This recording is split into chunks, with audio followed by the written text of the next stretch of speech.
Now we move to another longtime friend of mine, another theater critic, just like Eva Heinemann, just like David Sheward. Well, she was not so much of a theater critic, she's been a theater writer, but now she's more of a business writer and a wonderful longtime friend. It's Iris Dorbian in the Daverhood. Iris, how are you?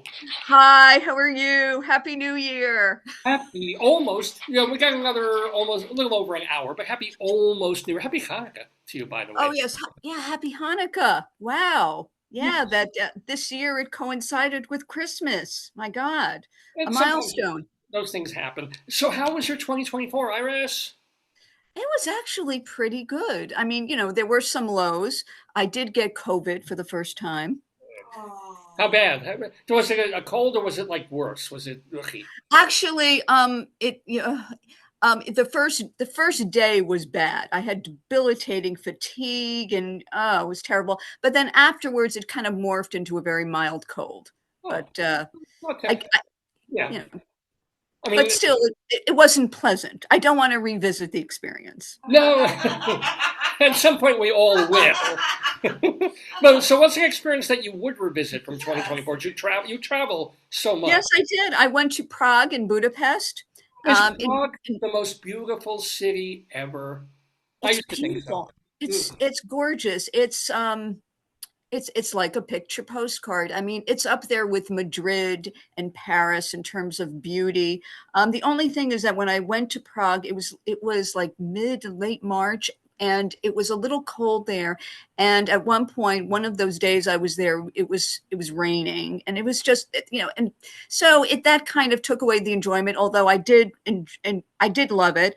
I really enjoyed Budapest. Mm. I just really liked that laid back bohemian vibe that the citizens were giving off, which was kind of interesting considering they're being controlled by a dictator. So, but I We really, won't be in a couple months saying it because in about 20 days. right. But, and then of course, and then let me see. I have a book that came out, this book that came out last year. See that? That's a oh, I don't know why your Zoom is blurring it, but it's called Next Stop Boston. Next up, Boston. Yes, and it won several awards. It won Yeah. several awards. Um, so that was really exciting. In fact, I wanted to show you. Oh, Here's one award. oh, look at that! It's like an Olympic medal. Cool. And that's from whom? That and who? then this one. It's not. Well, it's this one. And then I also got like certificate. Wow. So and some other stuff. It was not that was really nice because I never win anything. I've been at this racket for years and I have never won anything. I've seen other people win, but I've never won. So it was nice that I finally got to experience Well, it. all those years in journalism, you're suddenly finding, oh, fiction. Fiction is Yeah, the way to go. fiction, fiction. Yes, I was that's the going to way say, to go. Iris's book is very, very enjoyable. It's all about this young girl. Well, you tell the quick synopsis. It's a coming of age that's set story that's set against the backdrop of a North American rock and roll tour pre-COVID, and it's loosely inspired by the Fellini classic La Strada. Yeah. You don't necessarily have to keep that in mind while you read it, but there is some sort of thing of the. We won't say. Just get Next Stop Boston from who's the publisher again? Iris, who's the Black Pawn Press. Black Pawn Press? Black Pawn Press. So Like pawning like if you need to pawn like an expensive jewelry if you're broke. so let me ask you, Iris, if I'm allowed to, because I'm one of those writers who like doesn't talk or show anything until it's finished. But is there something that you're working on now that you can talk about? Actually, yeah. I mean, there are two things. One, well, this was something that already got published. That novel that I wrote that was inspired by my father's Holocaust experiences and living in a DP camp. It had a very rocky journey. It was originally published in 2017 by this small publisher, and then I got the rights back about a few years later because they were, a little unethical. And then I ended up republishing it on Amazon, September 2020.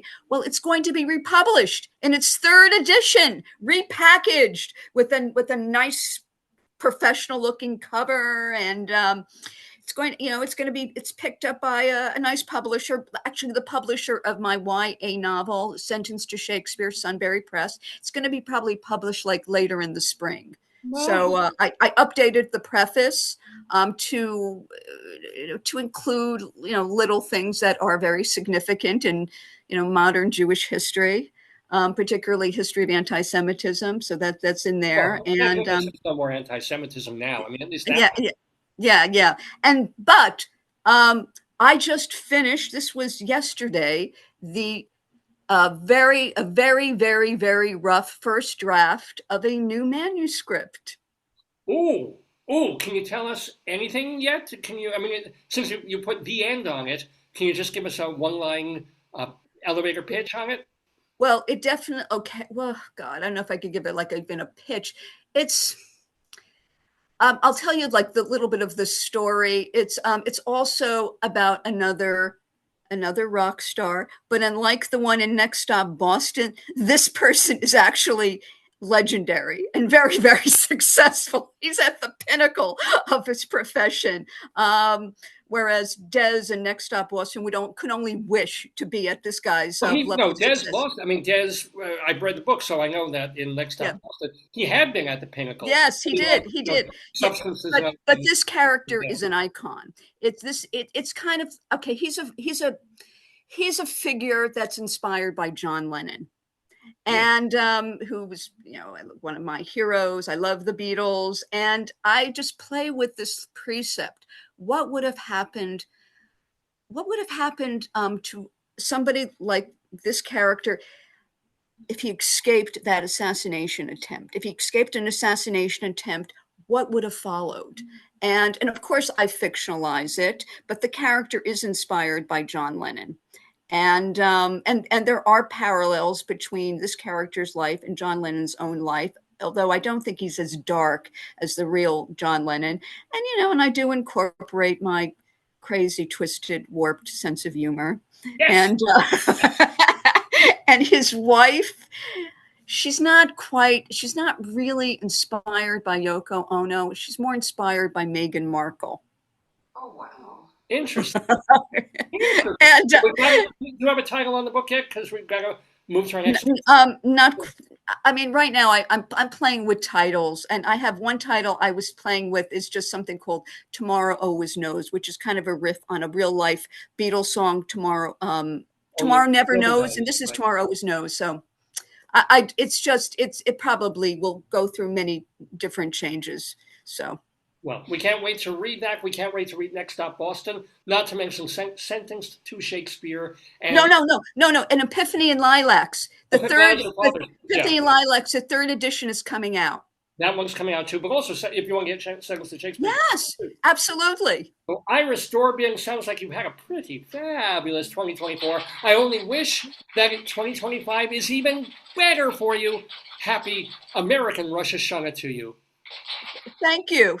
And I hope you have a wonderful 2025. Thank you, Iris. See you soon. Take care. Okay, bye-bye.